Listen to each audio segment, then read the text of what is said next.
Hello दोस्तों, welcome back. एक बार फिर से मैं आपका स्वागत करता हूं। तो आज हम लोग सीखेंगे टेंस में जो कॉन्टिन्यूअस चल रहा था हमारा, उसमें आगे हमने अफर्मेटिव और नेगेटिव पढ़ लिया था। अब हम लोग इंट्रोगेटिव पढ़ने वाले हैं। तो आइए शुरू करते हैं इंट्रोगेटिव सेंटेंस। तो हम लोग पढ़ रहे हैं कॉन्टिन्यूअस, और कौन सा कॉन्टिन्यूअस है? Present continuous. तो प्रेजेंट कॉन्टिन्यूअस का हम लोग पढ़ने वाले हैं क्या? इंट्रोगेटिव।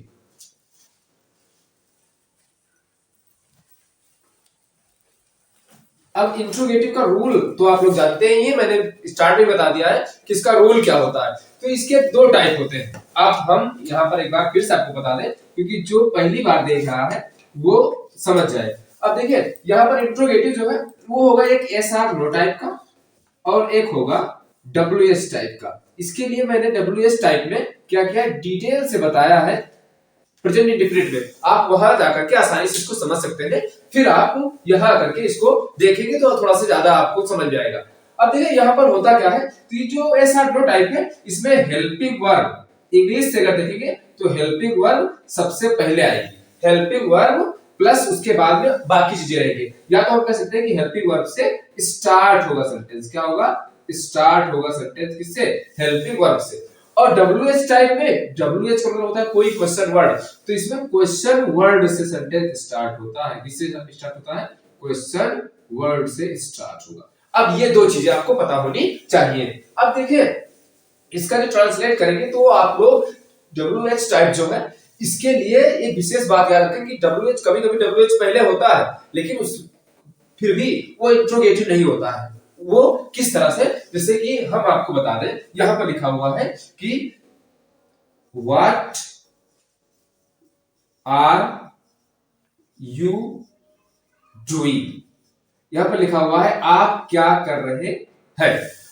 तो यहां पर WH टाइप है, क्योंकि क्वेश्चन वर्ड को WH टाइप बोलते हैं। और फिर लिखा हुआ है आर, यानी हेल्पिंग वर्ब आई है। फिर लिखा हुआ है सब्जेक्ट। तो जब भी क्वेश्चन वर्ड के बाद में हेल्पिंग वर्ब आएगी, यानी क्वेश्चन वर्ड के तुरंत बाद हेल्पिंग वर्ब आएगी, तभी इंट्रोगेटिव होगा, नहीं तो इंट्रोगेटिव नहीं होगा। क्योंकि आप देखते हैं एक्सक्लेमेटरी सेंटेंस भी इसी तरीके के होते हैं। जैसे बोल दिया जाए, किसी चीज को देख करके आपको आश्चर्य हो और आप उसकी प्रशंसा करें। जैसे अभी आपने कोई चीज देखी या कोई गार्डन देखा, तो आप बोल सकते हैं हाउ ब्यूटीफुल इज गार्डन। तो हाउ ब्यूटीफुल का मतलब है, यहाँ पर आपने क्या लगाया? हाउ लगाया। यहाँ पर समझे, हाउ माने होता है कितना। ये भी WH टाइप है, वर्ड है। लेकिन इसके बाद आप बता रहे ब्यूटीफुल, तो ब्यूटीफुल हेल्पिंग वर्ब नहीं है ना। ब्यूटीफुल तो एडजेक्टिव आ गया ना। तो हाउ WH के बाद में एडजेक्टिव आ गया, तो ये एक्सक्लेमेटरी हो जाएगा। क्यों? इंट्रोगेटिव नहीं होगा, क्योंकि यहाँ पर क्या नहीं आया? हेल्पिंग वर्ब नहीं आया। तो हेल्पिंग वर्ब जब क्वेश्चन वर्ड के तुरंत बाद होगा, तभी होने वाला है आपका क्या? ये इंट्रोगेटिव सेंटेंस। तो आई होप ये आपको समझ में आया होगा। अब आइए हम शुरू करते हैं इंट्रोगेटिव कैसे बनाएंगे। तो ये तो थोड़ा सा डिटेल था आपके लिए, ये इंट्रो था। हम लोग अब बढ़ते हैं आगे, इसको मिटाने के बाद। तो इंट्रोगेटिव मिटा दिया। दो टाइप होता है, एस आर नो टाइप और WH टाइप। तो हम लोग सबसे पहले लिखेंगे एस आर नो टाइप। अच्छा, एस आर नो टाइप किस तरह का होगा? क्योंकि उसमें हेल्पिंग वर्ब सबसे पहले आती है, लेकिन हिंदी से हम लोग ट्रांसलेट करना चाहते हैं, तो हिंदी में सबसे पहले क्या आएगा? उसमें एक वर्ड होगा पूछने वाला क्या। तो सबसे पहले क्या शब्द यूज होता है, तो क्या वाक्य के कहां होगा? वाक्य के प्रारंभ में होगा। इसी से वाक्य शुरू होगा।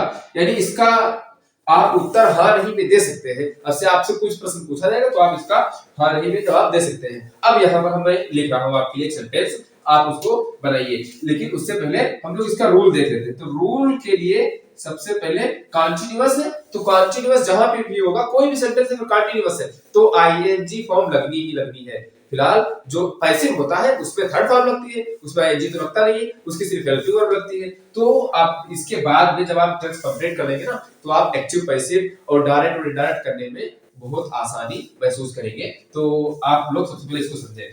तो रूल में अगर WH टाइप है, जो WH टाइप के लिए हम लिख रहे हैं, WH टाइप के लिए लिख रहे हैं रूल, आप लोग नोट करें। तो सबसे पहले हो जाएगा हेल्पिंग वर्ब। क्या हो जाएगी? Helping verb. अच्छा, हेल्पिंग वर्ब कॉन्टिन्यूअस की होती क्या है? अब आप लोग इसकी कॉन्टिन्यूअस की हेल्पिंग वर्ब याद कर ले। इसी तरीके से कोई दूसरा सेंटेंस है तो उसकी भी कर सकते हैं, जैसे परफेक्ट हो गया या प्रेजेंट इंडेफिनिट हो गया या पास्ट इंडेफिनिट हो गया, तो उसके लिए आप उसकी हेल्पिंग वर्ब रख देंगे बस। तो हेल्पिंग वर्ब सबकी याद करना जरूरी है। तो helping verb is am are होती है, तो इसके लिए आप क्या करेंगे, हेल्पिंग वर्ब लिखेंगे, या मैं इसको मिटा दूं, आप लिख सकते हैं इज, एम या तो आर, इन तीनों में से कोई एक। और फिर हेल्पिंग वर्ब है, ये तीनों हेल्पिंग वर्ब, ब्रैकेट में लिख दिया, प्लस इसके तुरंत बाद सब्जेक्ट होगा, सब्जेक्ट लिख दिया, प्लस, और इसके तुरंत बाद फिर आ जाएगा, अगर नॉट यूज होता है तो सब्जेक्ट के बाद में नॉट आ जाएगा, और मैं इसके बीच, इसके नीचे भी डबल अंडरलाइन, लो डबल अंडरलाइन कर दिया। इसका मतलब है जब ये वाला होगा तब आएगा, अगर नहीं होगा तो नहीं आएगा, और प्लस उसके बाद में मेन वर्ब आ जाएगी, तो ये वर्ब की फर्स्ट फॉर्म होगी और उसमें आईएनजी लगाया जाएगा, और फिर प्लस ऑब्जेक्ट हो जाएगा, और लास्ट में क्वेश्चन मार्क जरूर लगाएंगे, तभी हमारा इंट्रोगेटिव होगा, नहीं तो इंट्रोगेटिव नहीं बनेगा फिर, क्योंकि सेंटेंस के लिए आपको फुल स्टॉप, अगर आप क्लास 10th में जाएंगे तो एक आता है पंक्चुएशन का 2 नंबर का क्वेश्चन, जो आपको कहाँ कहाँ लगाना है, कौन सा लेटर कैपिटल होगा, कौन सा स्मॉल होगा, वो विशेष ध्यान में रखना जरूरी होता है। तो इससे आप यहाँ पर एक क्वेश्चन मार्क जरूर लगाएंगे, तो ये सेंटेंस हो जाएगा। फिर इस पर हम लोग एग्जांपल देखते हैं और फिर आराम से करते हैं।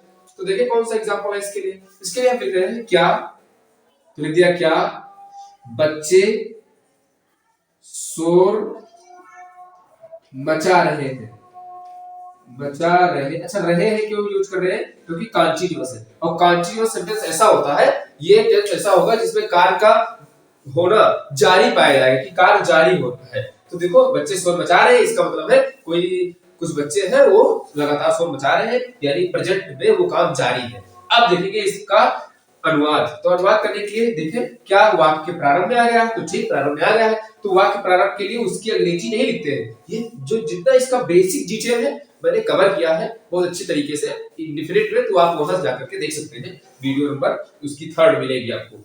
और फिर ये हेल्पिंग वर्ब जब आ गई है तो इसके लिए WH टाइप तो लिखेंगे नहीं, क्यों, क्योंकि क्या पहले आ गया है, तो क्या के अंग्रेजी नहीं लिखते हैं जब क्या पहले होता है, तो हेल्पिंग वर्ब से स्टार्ट करते हैं। तो हेल्पिंग वर्ब क्या लगेगा, अब इस लगेगा एम की आर, तीनों में से क्या है, तो सब्जेक्ट के अनुसार इस एम आर लगता है, तो सब्जेक्ट इसमें क्या है, बच्चे, क्योंकि क्रिया काम कौन कर रहा है, जो काम करेगा वही करता हो जाएगा, तो सब्जेक्ट है बच्चे, तो बच्चे को अंग्रेजी में कहते हैं चिल्ड्रन, चिल्ड्रन माने बच्चे हो जाएगा, लेकिन बच्चे बहुवचन है इसलिए लग जाएगा आर, क्योंकि बहुवचन के साथ लगता है आर, तो लगा दे आर, और फिर इसके बाद में क्या लिखा हुआ सब्जेक्ट, ये इज एम आर में से तीनों एक लग गया, ये हेल्पिंग वर्ब है ये लग गया, फिर सब्जेक्ट, सब्जेक्ट है बच्चे, तो चाइल्ड माने बच्चा होता है, और चिल्ड्रन माने बच्चे, चिल्ड्रंस नहीं करना है, क्योंकि अगर आप चिल्ड्रंस कर देंगे तब ये गलत हो जाएगा, सुपरफ्लुअस हो जाएगा। सुपरफ्लुअस का मतलब ये होता है कि बच्चे तो बहुवचन पहले से, इसको और बहुवचन नहीं बनाना है, तो आप इसको हटा सकते हैं। इसे कभी-कभी कोई बोल देता है कि मेरा कजिन ब्रदर है, कजिन माने तो चचेरा भाई होता है, फिर आपको बाद में ब्रदर नहीं लगाने की आवश्यकता है। तो उसी तरीके से चिल्ड्रन को चिल्ड्रंस नहीं बनाना है, तो और बहुवचन बना दो, एक बार बन गया तो बन गया। इससे आप पानी पी रहे हो और आपका गिलास भरा हुआ है, आप बोलो कि मेरा गिलास पूरा भरा है, अब भाई भरा तो भरा है, पूरा भरा नहीं होता, तो कुछ चीजें जो होती है वो उसमें एडजेक्टिव नहीं जोड़ा जाता है। तो यहाँ पर जैसे आर चिल्ड्रन, तो इसमें अब बहुवचन है तो बहुवचन यही सेम है, इसमें ऐसा लगाने की जरूरत नहीं। तो ये हो गया। फिर उसके बाद में नॉट, तो नॉट शब्द तो इसमें आया नहीं है, नहीं आया। फिर उसके बाद में वर्ब की फर्स्ट फॉर्म है, तो वर्ब शोर मचाना होता है, तो शोर मचाने के लिए मेक अ नॉइज होता है, यहाँ लिखते हैं मेक अ नॉइज, ये होता है शोर मचाने के लिए। तो इसके लिए आईएनजी फॉर्म इसमें लगेगी, इसमें लगेगी, इसमें लगेगी, कि तीनों में लगेगी, तो आईएनजी जो लगता है मेकिंग में लग जाएगा, तो हो जाएगा मेकिंग, आईएनजी फॉर्म लगनी, क्योंकि आईएनजी लग रहा है, रहा रही रहे वाला है, कंटीन्यूअस है। फिर उसके बाद में ऑब्जेक्ट, तो क्या बचा रहे हैं, शोर मचा रहे हैं, तो are children making a noise, object तो इसमें है ही नहीं, है पूरा क्या है, पूरा ये वर्ब ही है, यहां से लेकर यहां तक पूरा मेकिंग अ नॉइज। कहां बचा रहे हैं, वो होता क्लास में है तो इन द क्लास हो जाता, और जो किस है वो वहां पर लिख देते हैं। फिलहाल ये है फुल स्टॉप नहीं, बल्कि यहां पर होगा क्वेश्चन मार्क। आप इस तरह से इसको कर सकते हैं, और फिर बढ़ते हैं हम लोग दूसरे क्वेश्चन पर। तो देखिए आप एक चीज इसको आसानी से समझ लें, सेंटेंस कैसे किया जाता है, फिर दूसरा आप उसी के हिसाब से कर सकते हैं। मैं ये बिठा रहा हूँ, फिर बता रहा हूँ तुमको WH टाइप वाला किस तरह से होता है। ओके, तो मैं बताता हूँ इसको। तो उसके लिए भी रूल एक आपको समझना है, बस कुछ नहीं करना है। तो ये भी हटा रहे, WH भी हटा रहे, इसको भी हटा रहे, ये लिखा रहे कि ना लिखा रहे, ये लिखा है। अब देखिए हम बता रहे हैं आपको डब्ल्यू एच टाइप। तो डब्ल्यू एच टाइप का मतलब होता है ऐसा शब्द जिसमें क्या शब्द या फिर और कोई क्वेश्चन वर्ड है वो बीच में आता है, तो उसे कहते हैं प्रश्नवाचक। प्रश्नवाचक शब्द डब्ल्यू एच टाइप में कहाँ आएगा? बीच में। किसके बीच में? वाक्य के बीच में आएगा। तो प्रश्नवाचक शब्द बीच में आता है। किसके बीच में? वाक्य के बीच में आपको लिखना है। अब वाक्य के बीच में आता है। अब जब वाक्य के बीच में आ जाएगा तो उसकी अंग्रेजी सबसे पहले लिखेंगे। तो उसकी अंग्रेजी सबसे पहले लिखने के लिए रूल हो जाएगा डब्ल्यू एच पहले हो जाएगा। आप डब्ल्यू एच लिखे या क्वेश्चन वर्ड भी लिख सकते हैं। और डब्ल्यू एच क्यों कहते हैं? क्योंकि जितने भी सेंटेंस वर्ड होते हैं क्वेश्चन पूछने वाले, जैसे हुएर माने कहा, हमने लिख दिया हुएर माने कहा। देखो डब्ल्यू एच से शुरुआत है। हु माने कौन, डब्ल्यू एच से शुरुआत है। हाउ माने कैसे, इसमें भी डब्ल्यू एच आता है। और वाई माने क्यों, इसमें भी डब्ल्यू एच आता है। तो इसलिए इसको डब्ल्यू एच लिखते हैं। ये सब तो कहीं पर अगर बीच में आ गए किसी सेंटेंस के तो वो पहले लिखे जाएंगे। प्लस उसके बाद में तुरंत हेल्पिंग वर्ब होगी। मैंने इसके लिए ही बताया, सबसे पहले आपको समझाया था। फिर उसके बाद में हेल्पिंग वर्ब का सब्जेक्ट हो, तो ये थोड़ा हेल्पिंग वर्ब थोड़ा बड़ा लिखते हैं। हेल्पिंग वर्ब, फिर सब्जेक्ट होगा, फिर सॉरी नॉट होगा तो नॉट लगेगा, फिर वर्ब की फर्स्ट फॉर्म में आईएनजी होगा और बाकी सब वैसे होगा। सिर्फ आपको इतना चेंज करना है कि यहाँ पर अगर बीच में आ जाएगा तो ये पहले हो जाएगा डब्ल्यूएच के, और डब्ल्यूएच में इतना तो सेम था ना, सिर्फ क्वेश्चन वर्ड ही पहले लिख जाएगा बस, और कुछ नहीं करना है। इसके लिए एग्जांपल देख लेते हैं फिर जल्दी से। तो देखिए एग्जांपल हम बता रहे हैं यहाँ पर कि लिख दे वे अपने मित्रों के साथ कहाँ जा रहे हैं। ये आया, वो अपने मित्रों के साथ कहाँ जा रहे हैं। तो कहाँ जो शब्द है ये क्वेश्चन वर्ड है। अब क्वेश्चन वर्ड है तो इसीलिए क्वेश्चन मार्क लग गया है। अब इसको सबसे पहले लिखना है। डब्ल्यू एस यहाँ पर है तो डब्ल्यू एस लिखने के लिए अंग्रेजी में कहाँ को बोलते हैं? वेयर। वेयर आ गया। फिर उसके बाद में हेल्पिंग वर्ब है। Helping verb is am are, कहा गया? इज एम आर लगाना है, डाली जाने। हेल्पिंग वर्ब होता है इज एम आर, आप लिख सकते हैं। तो यहाँ पर हेल्पिंग वर्ब जहाँ पे ये लिखा है इसकी जगह पे आप इज एम या आर भी यूज कर सकते हैं। आपको पता होना चाहिए इसकी हेल्पिंग वर्ब ये होती है। फिर उसके बाद में आप क्या करेंगे? आप करें इज एम आर में से वे, सब्जेक्ट क्या है? वे, तो सब्जेक्ट के लिए आर लग जाएगा। क्यों? क्योंकि भैया आर वे है बहुवचन, तो वेयर आर और फिर सब्जेक्ट हो जाएगा। क्योंकि सब्जेक्ट लिखा है तो सब्जेक्ट है दे, वेयर आर दे। फिर नॉट, तो नॉट आया ही नहीं। फिर वर्ब, वर्ब क्या है? कब काम हो रहा है? जाने का, तो गो माने जाना और क्रिया में आईएनजी लग जाएगा तो गोइंग। तो वेयर आर दे गोइंग। अब क्या है कि अपने मित्रों के साथ, तो विथ दे के साथ अपने के लिए देयर लगता है, ये ध्यान रहे। विथ देयर फ्रेंड्स, मित्र माने होता है फ्रेंड और मित्रों में तो फ्रेंड्स हो जाएगा। इस तरीके से अगर अपने के लिए देखा जाए तो मैं यहाँ पर अपने के लिए लिख दूं, अगर आ रहा है वे या तुम या हम तो ये रूल भी डालेंगे, क्योंकि ये रूल आप समझ जाओगे यहाँ पर। तो जो मैं यहाँ पर एरो बना रहा हूँ ये है रूल। अगर आई है तो आई के लिए हो जाएगा माई, अपने के लिए। अगर ही है तो ही के लिए हो जाएगा हिज। अगर सी है तो सी के लिए हो जाएगा हर। दे है, दे के लिए हो जाएगा देयर। अगर यू है तो यू के लिए हो जाएगा योर। ठीक, इस तरह से आप कर सकते हैं। इट है तो इट के लिए हो जाएगा इट्स। अगर वी है तो वी के लिए हो जाएगा और। इस तरह से आप अपने के लिए यूज कर सकते हैं। तो वे आया है तो इसीलिए इसकी अंग्रेजी होती है दे के साथ में हो जाएगा देयर, अपने के लिए। आप इस तरह से सेंटेंस को आराम से कर सकते हैं। आइए हम लोग पढ़ते हैं थोड़ा से आगे। एक सेंटेंस और देख लेते हैं तब फिर आपको बेहतर समझ में आएगा। ओके, ये मिटा रहे हैं, आप स्क्रीनशॉट लेना चाहते हैं तो ले लीजिए। तो ये इंट्रोगेटिव है। इंट्रोगेटिव का कौन सा है? प्रेजेंट कंटीन्यूअस का। अब हम लोग जस्ट इसी के बाद एक सेंटेंस देखेंगे और कि किस तरह से और कर सकते हैं। जैसे